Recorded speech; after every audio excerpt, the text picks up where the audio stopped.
Вдали бушующий камин. Судили девушку молодую. Она была красивой, самой собой, но в жизни сделала много злого. Она попросилась говорить, да и судьи слово ей дали. И речь ее была полна тоски, горя и печали. Когда мне было 10 лет, я из семьи родной сорвалась. Я научилась воровать и со шпаной тогда связалась. Когда мне было 20 лет, я была в кругу друзей хороших.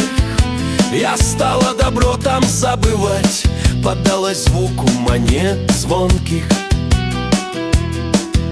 Однажды мы вошли в село, а где люди тихо, мирно спали.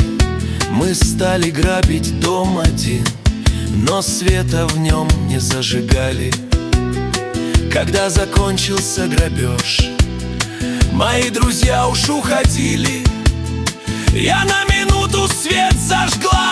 О, люди, что я там увидела? Передо мной стояла мать, в груди с кинжалом умирая. А на полу лежал отец, убит рукою атамана.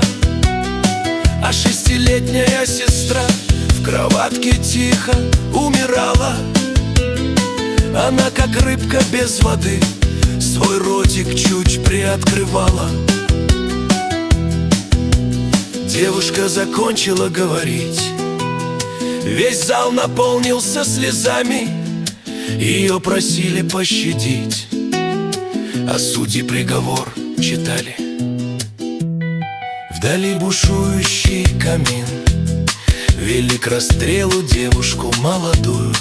Она была красивой, самой собой,